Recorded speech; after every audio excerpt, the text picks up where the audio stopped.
Welcome to the Poor Man's Retro Game Room, and tonight I have a special guest. I have John from the Retro Projections YouTube channel.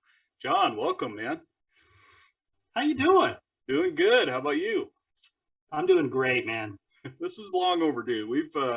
We've talked quite a bit, for quite a while now, and yeah, we both might like the Sega Genesis quite a bit, and you're really kind of to me, you're in two of my Discord groups. We're in the same trade group, and then you're in the Retro Gaming Roundtable Discord, and Yeah.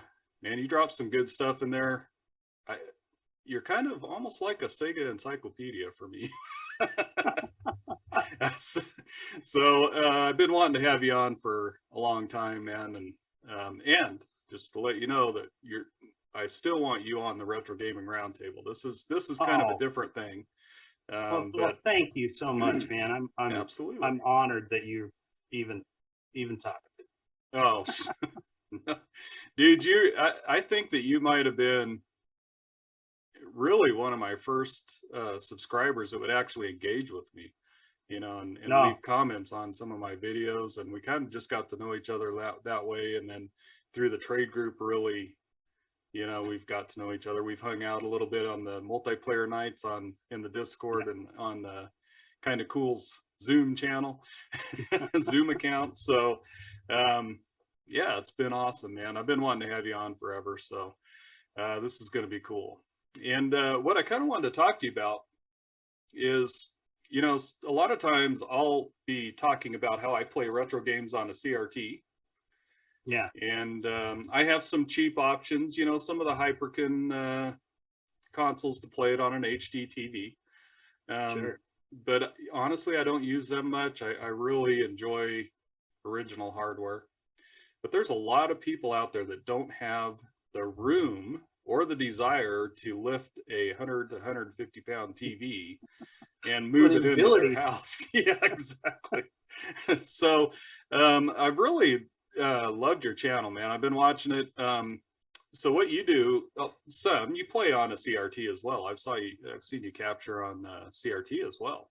Yeah, I have 3 CRT. And you and I'm fighting off the other ones. I see them. They beg me, but I have to fight the urge to bring any more home. What is it? Can you tell me? There was a really good looking Sharp. I don't know. It looks kind of like one of the TVs that I've seen you with, but it's a Sharp and it has a VCR on the bottom, and combination. Looks good. It looks good, but I was like, no, I don't need it.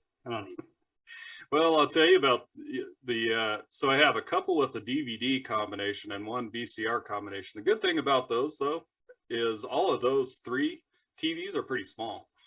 Yeah.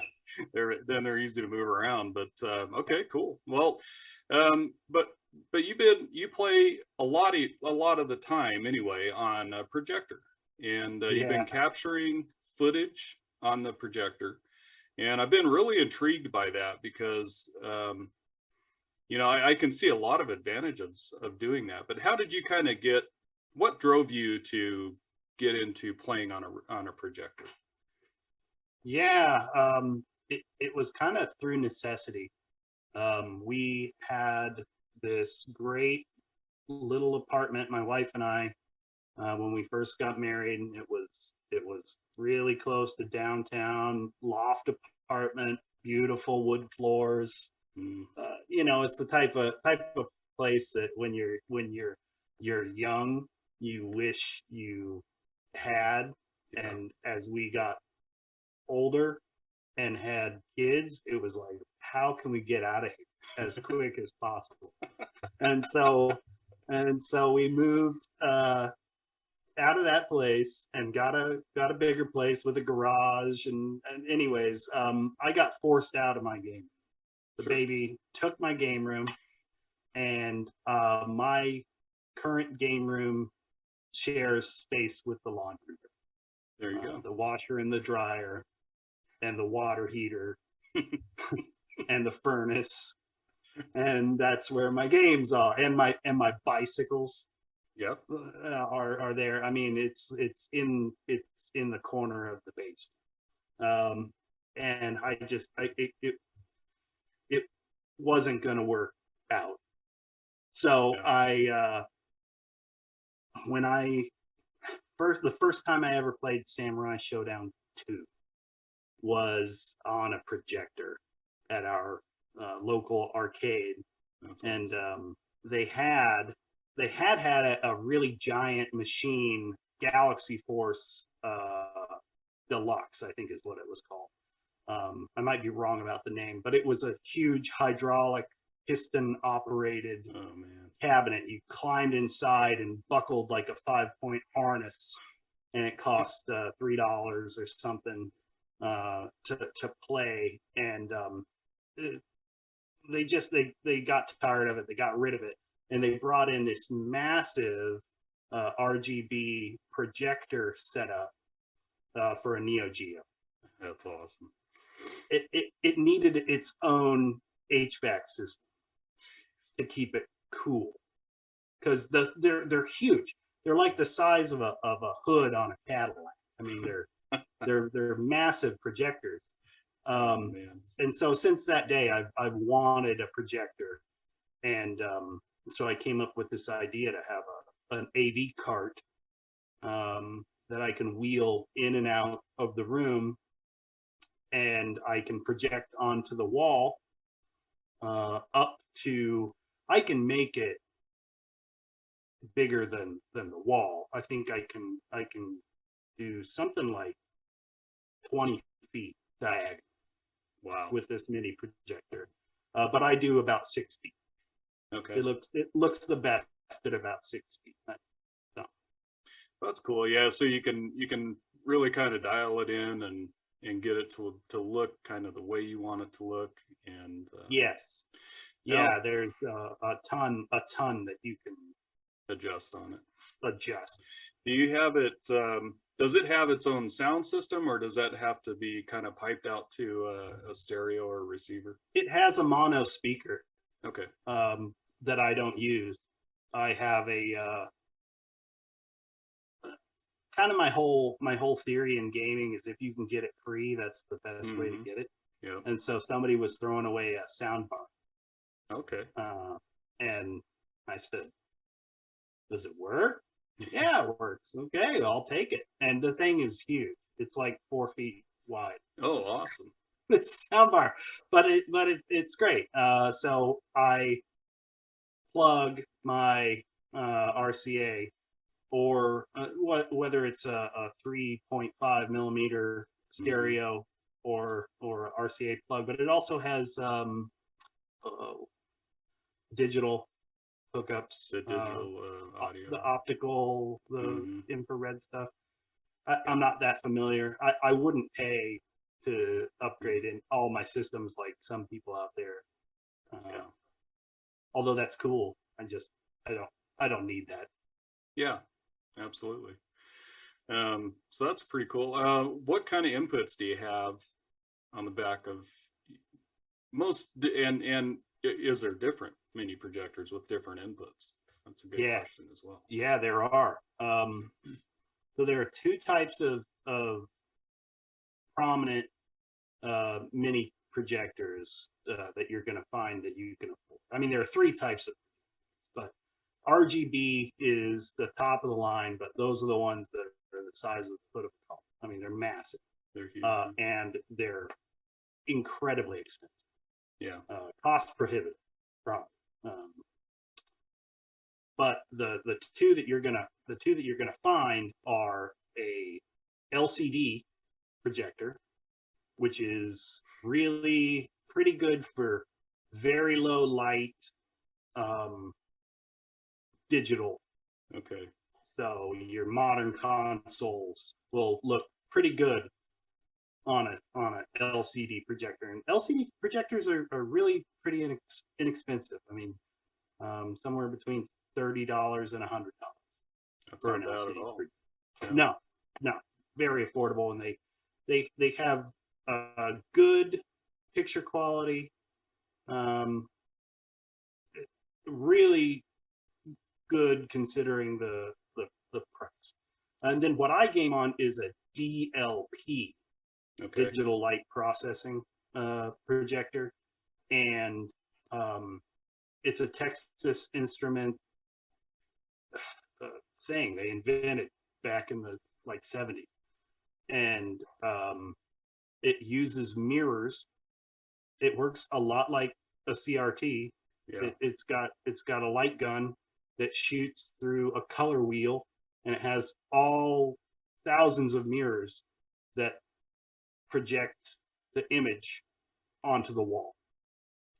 And so the image looks great with my Neo Geo, with my Sega Genesis. I haven't done any Super Nintendo footage, but it works. It looks great with the Super Nintendo as well, because it kind of gives almost like a very sharp, pixelated image on the wall.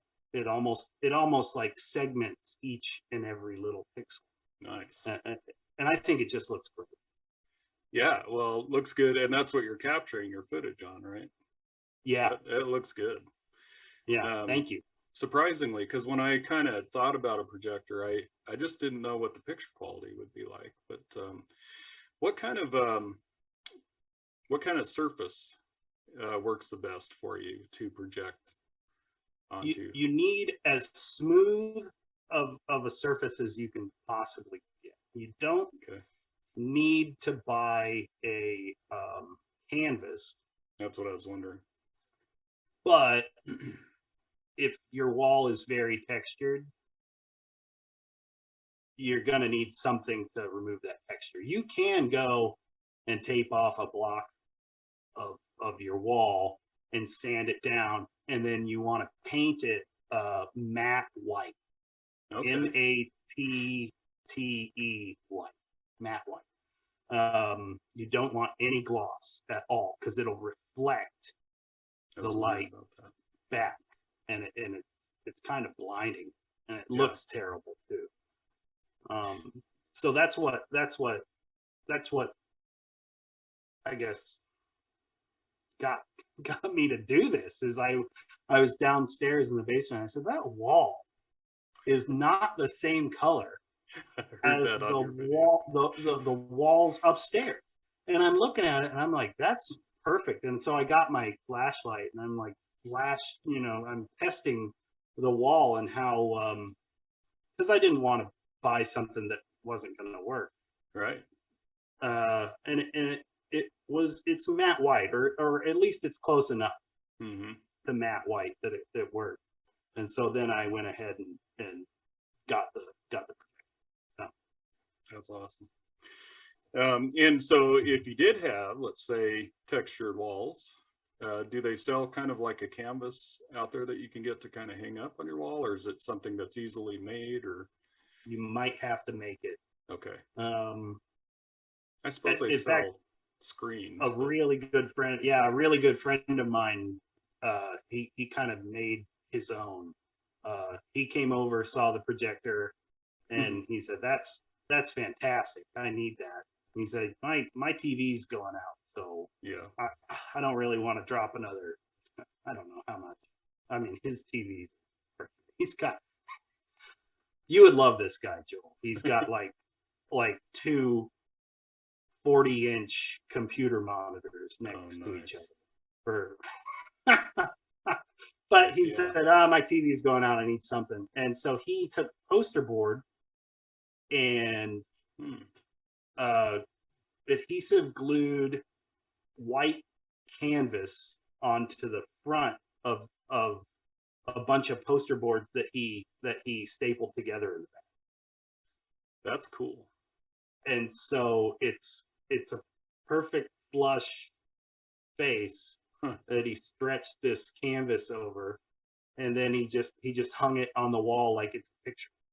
That's cool, man. And he projects onto that. I told him, I said, man, you should have your own channel, not me. That's fantastic.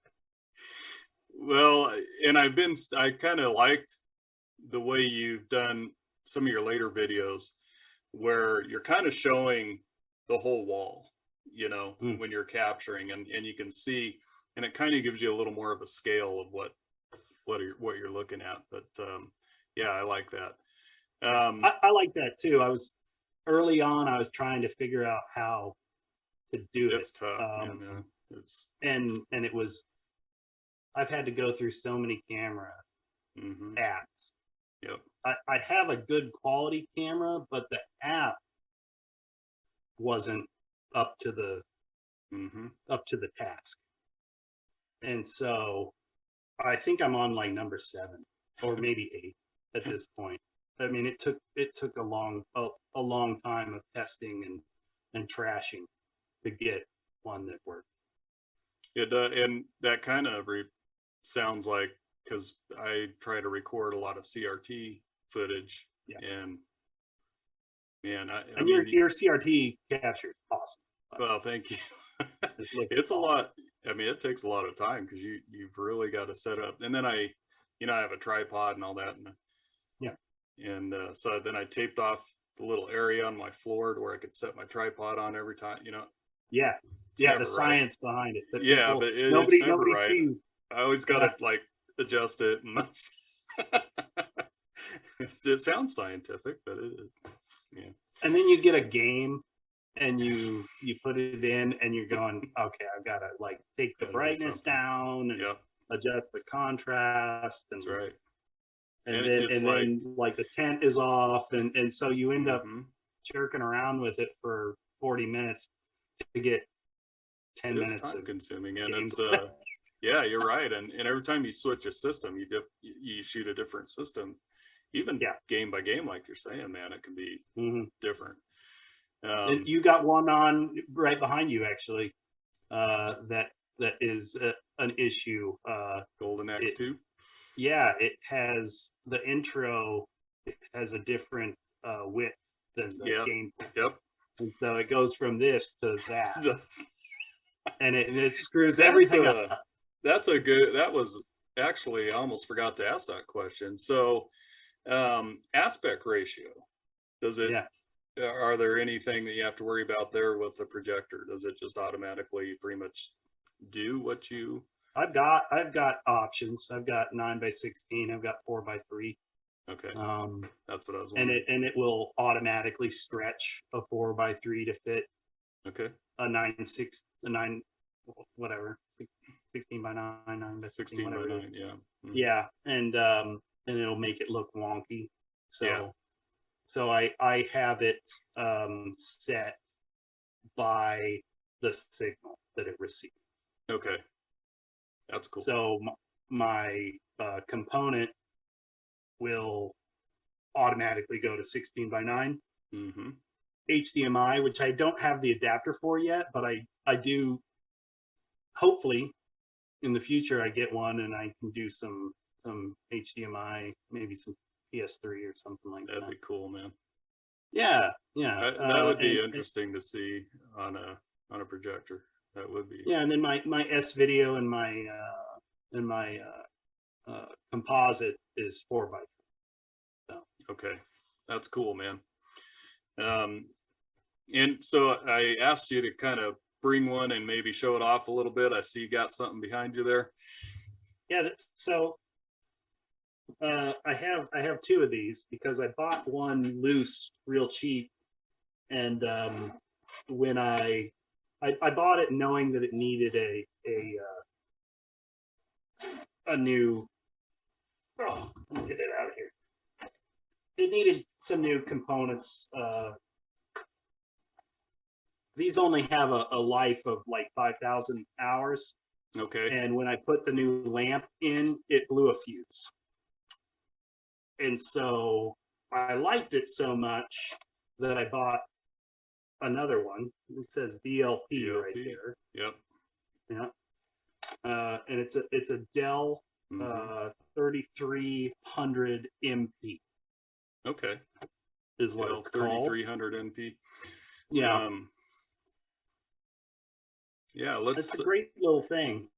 Let's check out the back of that, dude. I want to see the inputs and stuff on the back. If you can. Very cool, man. So right here, RS-232. That's like a mouse input, I believe. Okay. Audio in. It's only got a mono speaker, but that's your 3.5 millimeter audio. That's your video, composite video, S video in, and then you got this. You got a VGA here, yeah, and this thing is a proprietary Dell connector, and so this in this pocket right here.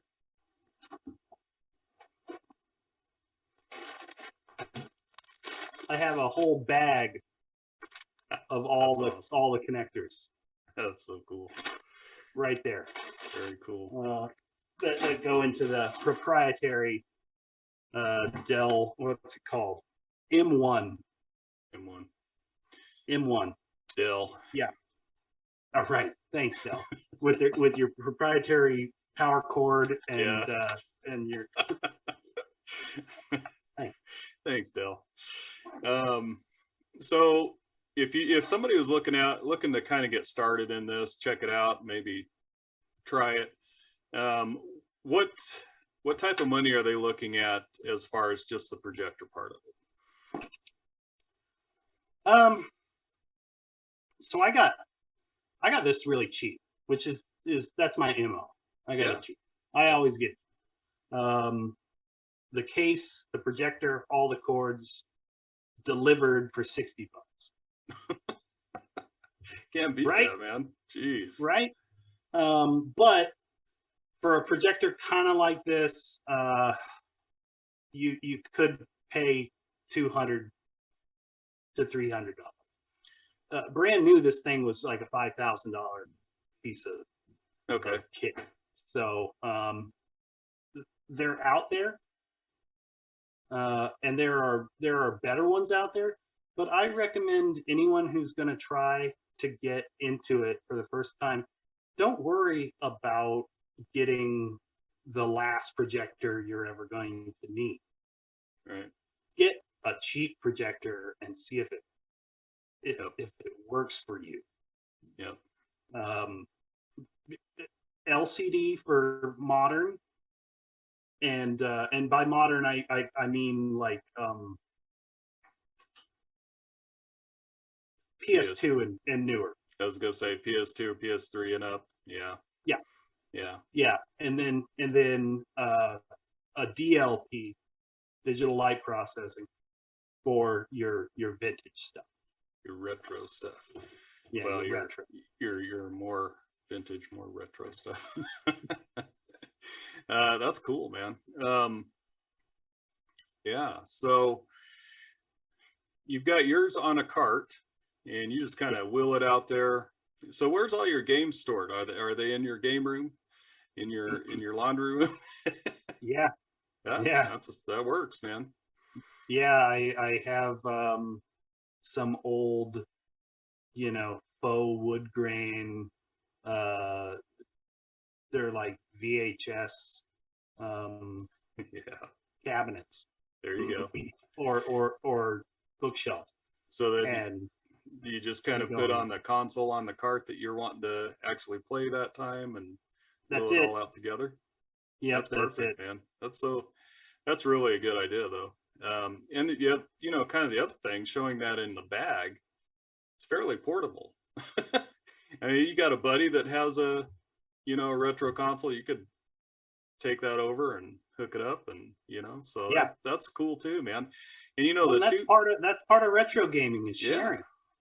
Absolutely, man. It's that's the huge part of retro gaming. Absolutely.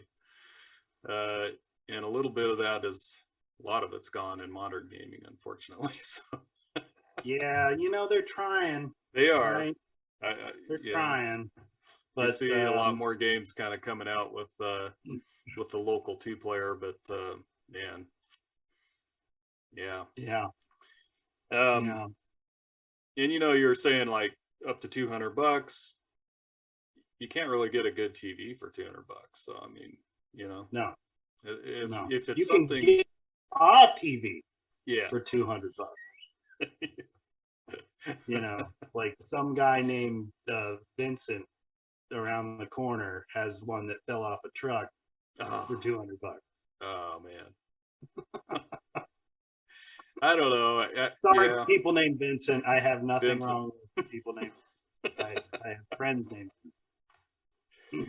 So yeah, well, um, I don't know, man. Yeah, just it's really been intriguing to me to watch you capture your videos and just when we've kind of passed each other by or been in a group, you know, kind of asked you a few questions about it. But Thanks, man. so, how long have you been collecting retro games? Is this are the games that you have a majority of them or a large portion of them games that you've had your whole life that you brought, you know, from your childhood, or did you kind of get back into retro gaming at some point?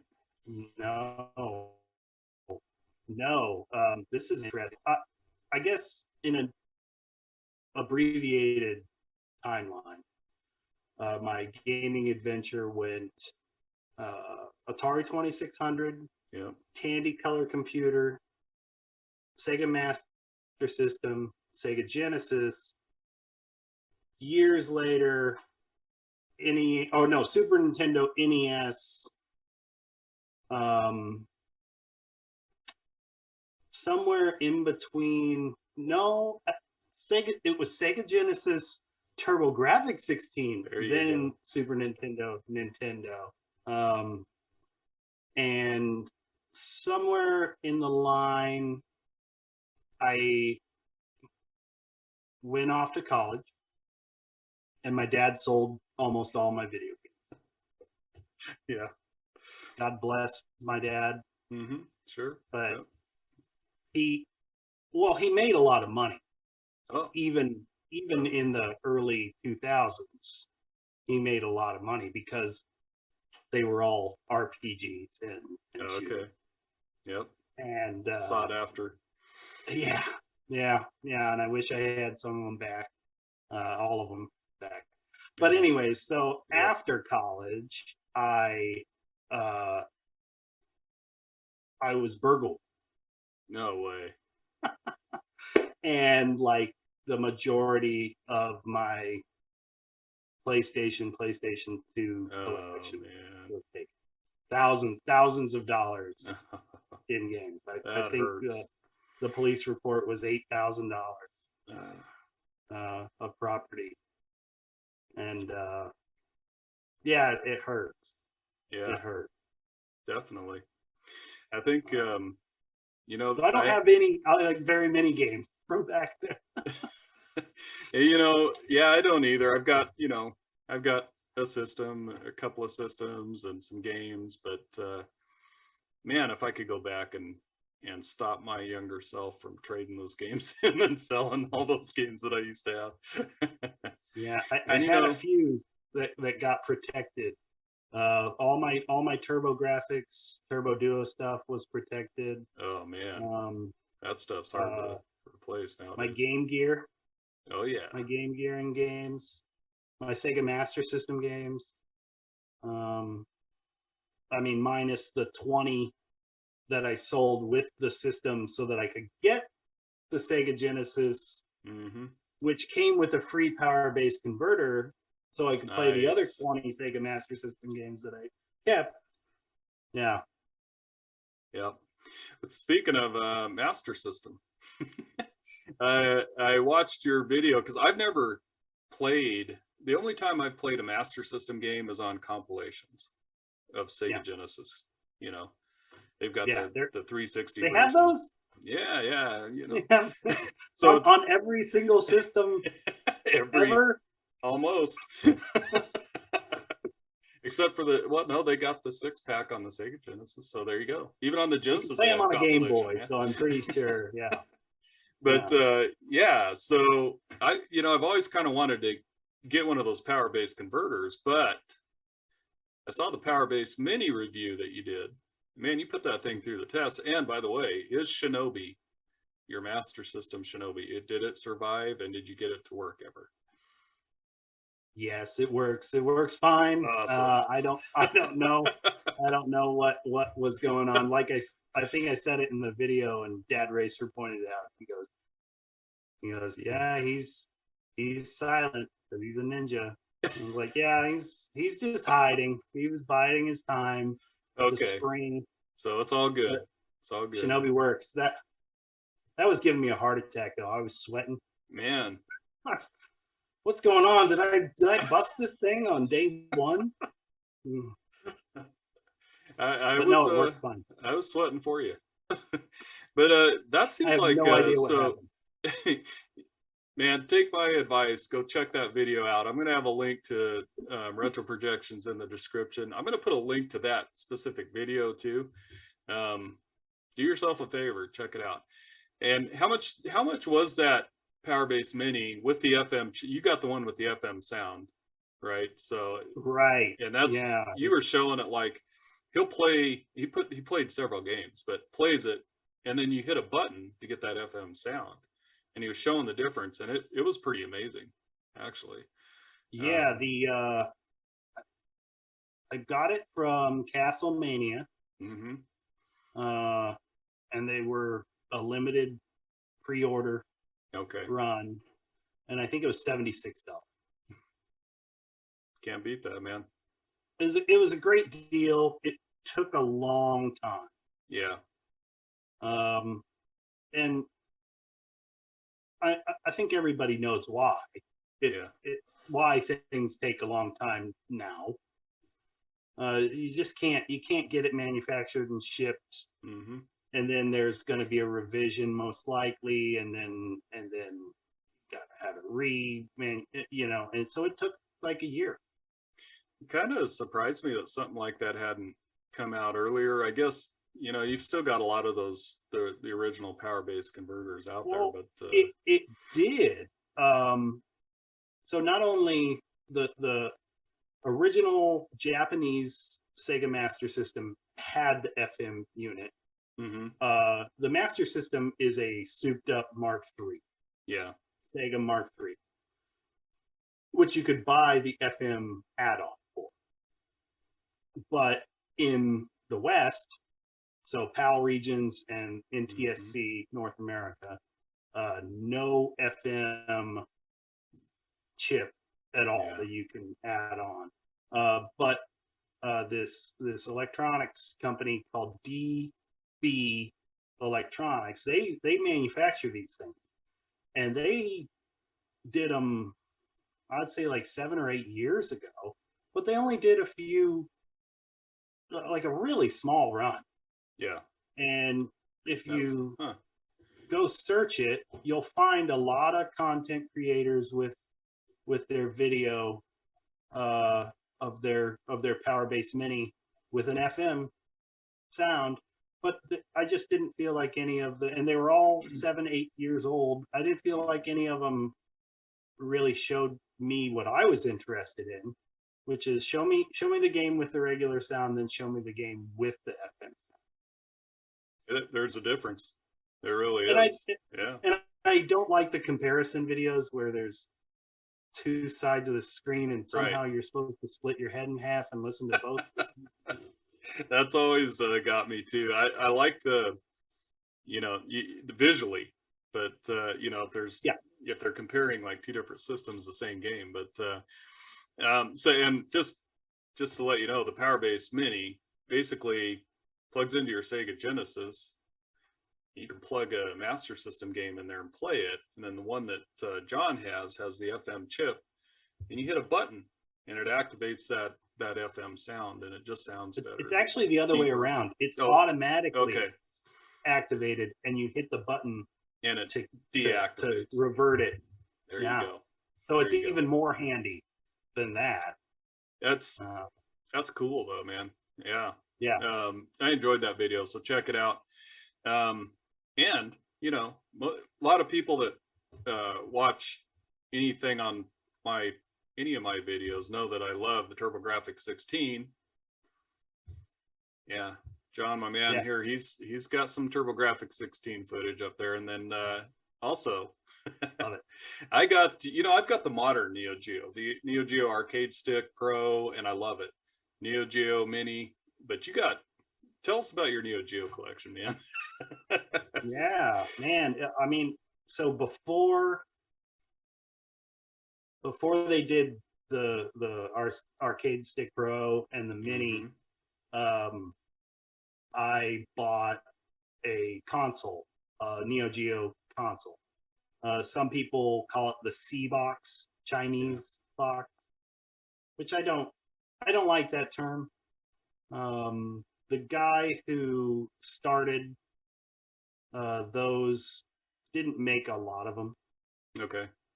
And he did pretty good work. And there's a lot of knockoff junk out there floating around. And so I don't know. I kind of find that term to be a little derogatory, but it's a consolized Neo Geo. And it's an original MVS 1C board from 1999 that he put a custom shell kind of a controller port on the front, so it's not a JAMA harness, and there's a video out board on the back, and it's in a pretty plain case, but it can play your arcade MVS cartridges. Yes. And I mean, I saw it. It seemed dirt cheap compared to, the Omega or the analog Neo Geo of the time, which were $700-800, maybe more dollars for one of those. And this, I think I got it delivered in a day and a half from Hong Kong for $318. Nice. So dude, that's a steal. Seriously. That was a no-brainer. Yeah, it was a no-brainer. That is a no-brainer. And if you're gonna, collect Neo Geo, the MVS is the arcade. That's the way to go. It's cheaper than the AES carts and so forth. Yeah. Anyone who's not around our age, Joel, doesn't. They don't remember that probably every arcade that you would go to would have a Neo Geo Big Red. Yeah. If not one, they would have two. Multiple, yeah. Mm-hmm. Yeah, and they would have 4 games in each one. Yep. And so there are a lot of Neo Geo cartridges out there. I wish I would have brought one to show, but anybody can look that up. Yeah, doesn't matter. They're big. Cool, they're like the size. They're bigger than a VHS. Yeah. Well, and I had a Japanese import of AES. Yeah. And even the AES carts are huge, man. I mean, I think those are even a little probably a little bit bigger, because I think they're the way they shape. But modern gamers have no clue. I mean, these things were huge. The cartridges, and you'd pull that thing out, and you'd have to like hold down the AES and pull the cartridge out. Yeah. But those things are huge, man. Awesome. Yeah, I love my Neo Geo. What like how many games do you have on that, if you don't mind me asking? Because it seems like you've featured quite a few. I don't know exactly. I don't remember. How about that? I think like somewhere in like a dozen to 15. That's 16. A good collection for Neo Geo, though. It's okay. Honestly, I don't collect for the rare or the unique games. I wanted the run-of-the-mill standard stuff. I wanted the easy to come by stuff because that's the stuff. One, it sells really well because they were great games. Yeah, you're never gonna pick up a bad copy of Samurai Showdown. They're all of those are really good. Some are better than others. You're not gonna pick up a bad Metal Slug. I was gonna say that I don't know very many bad. I'm trying to even think. There's a couple of bad Neo Geo games out there, but they're expensive because nobody bought them. That's right. And so they're rare. Yep. So unless you're kind of a fool with your money, you won't stumble into a bad game. Well, that's the the cool thing is you can play yours on a CRT. You know, I have to kind of downscale. I can do it. I can Yeah. It's not quite the same, but yeah, man. So Neo Geo stuff, but Sega stuff too. And probably, do you have a Saturn collection? Are you a big Saturn guy? No, I know don't. you. I know I you have wanted a a Saturn. But yeah, I got a Dreamcast. I wanted a Saturn, but at the time, I just quit being a paper boy, and so the cash flow died, and I hadn't yet had another job. I was a competitive soccer player, and so that was all I did, was play soccer all the time. That's cool, man. So I had no money and I had no time. So I missed the Saturn, and I didn't get the Dreamcast until my career was over with soccer. I thought you were going to say you went in to get the Saturn and the clerk says, you know, they're coming out with a Dreamcast next month anyway. No, I mean, that's kind of how I felt with the 32X. I mean, the day after the 32X came out, the Saturn came out in Japan. Yep. And it's like, one day? Yeah. That's it? It's kind of sad, you know, as a Sega fan, you just look back at some of the things and you're like, if you would have just done this, if you would have came out with your IPs, you know, Shinobi for the 32X, a proper Sonic game, Saturn too, you know, they have a Shinobi game on the Saturn, but you know, Streets of Rage, that type of stuff, and just really focused in on making that system like they did in Japan. Saturn has, you know, it was a huge seller in Japan, tons of games there, but anyway, so a lot of jealousy and quite a bit of hubris led to the downfall of Sega. Yeah. And it you know, Joel, we get accused from time to time of being fanboys. Yeah, I've heard it. Of Sega. I don't believe that. I just like to tell it like it is. Right now, my Nintendo Entertainment System is a hulking piece of trash. And it didn't work for like a decade. So I fixed it. There you go. And it worked, but fixing something like that, it took me hours and hours. Mm-hmm. It worked. I played Zelda for like 2 hours, and I put it back in its case, and I busted it out yesterday. There you go. All right. Plugged it in, and it worked for about 30 seconds, and then no visual, no audio. It died on me. Oh man. I haven't played it since Christmas. And so like dead or blinking light type of thing. The audio out is done. But it's still it can still display sound and video through RF. Okay. So it might be a chip and it might be a capacitor. But I've got to desolder it. There you go. Now and take it all the way down. But it's not that I'm a Sega fanboy. It's just that Nintendo decided to privatize all their development, and they weren't the best at that. They weren't the best at designing microchips, and that's why their microchips are failing. And that's why I have 3 broken Super Nintendo. Yeah. Because they die. It's not that I hate Nintendo.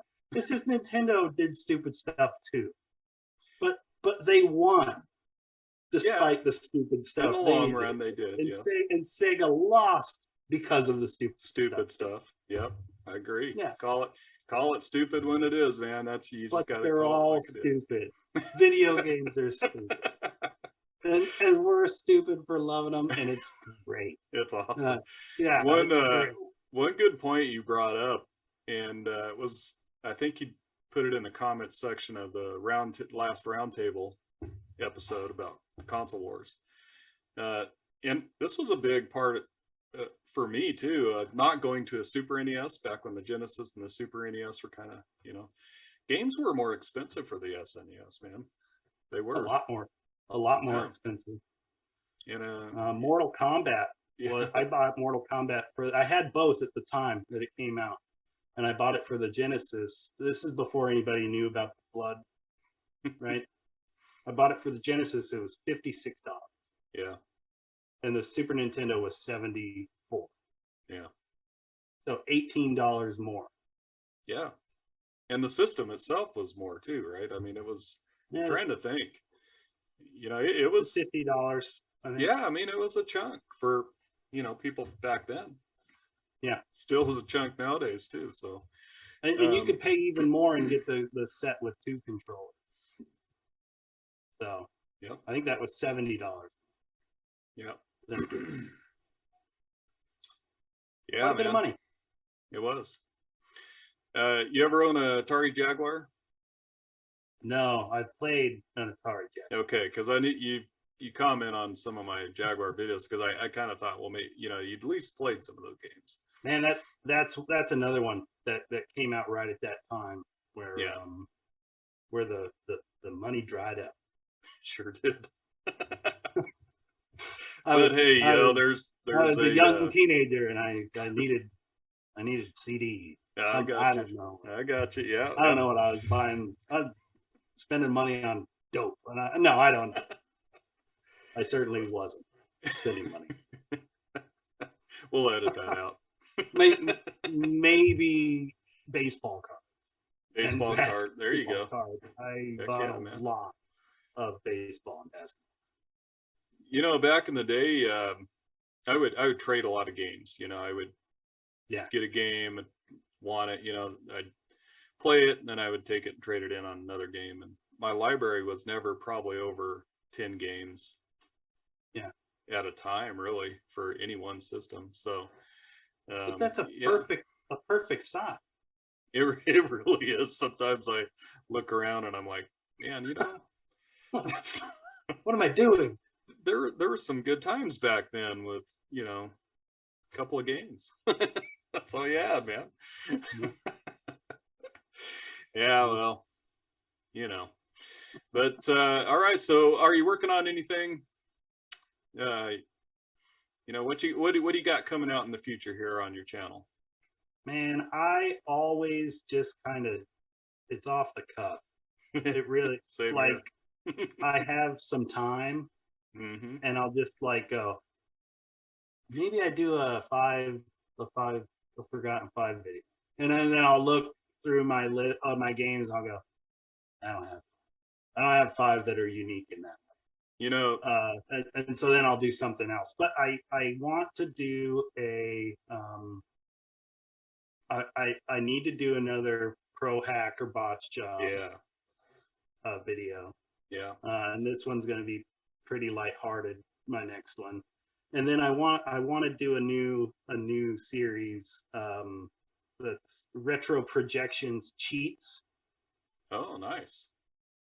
And I'm going to show examples of some ways to cheat in video games. I like it. So, nobody's ever cheated in a video game, by the way. Never. I'll be the first one. I'll be the first one. You're a groundbreaker, man. But I kind of get into those videos, though. Little tips, tricks, and ways to maybe skip a level or something like that. Is that kind of what you're looking at? Yeah, cool. Yeah, I might do something like that. And there's also I was thinking about I've acquired a handful of dirty bootlegs over the years. Nice. And so I was thinking about a retro projections dirty bootleg play. So we'll see about that. There's never been bootlegs out there either. No. People would do that to make money? No way. What? Well, awesome, Stealing. man. I'm looking forward to that, and glad you brought up the mod or the botch job, and there was kind of a cool one that you had on replacing the D-pad. Was it in the Oh, yeah. 6 button? You're swapping the D-pads out. It's just the 3-button. The Yeah, 3-button D-pad. the original launch 3-button, which looks Yeah. great, has the red Yep, accents that's right. on it. There's 2 versions of there's actually more than 2 versions of the 3-button, but there's 2 that match. One has a plastic toggle D-pad, Yeah. same plastic toggle D-pad as is in an NES and a Super Nintendo, exactly Yep. the same, is in the Sega Genesis. You can see more of the D-pad on the Sega Genesis because it sits prone to the top of the controller.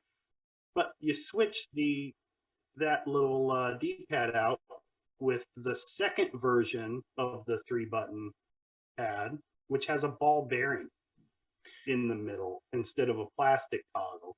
It has a ball bearing. Yeah. And so it's a huge upgrade, and you can have the look of the original controller, but the feel of the far better second version.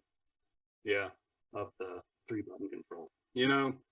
Every time I plug in my launch model 1 Sega Genesis, I got to plug in that 3-button, the red 3-button controller.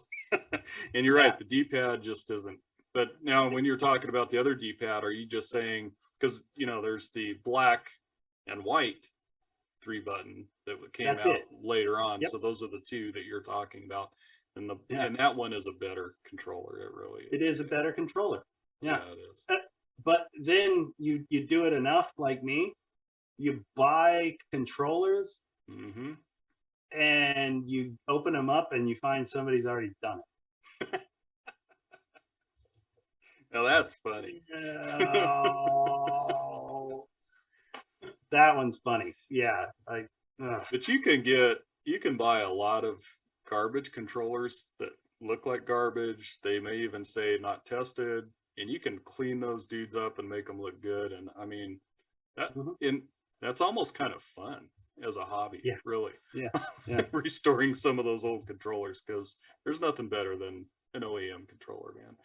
Yeah, I love cleaning stuff. Yeah, that's especially cool, especially old video games and getting them. Yeah. You can.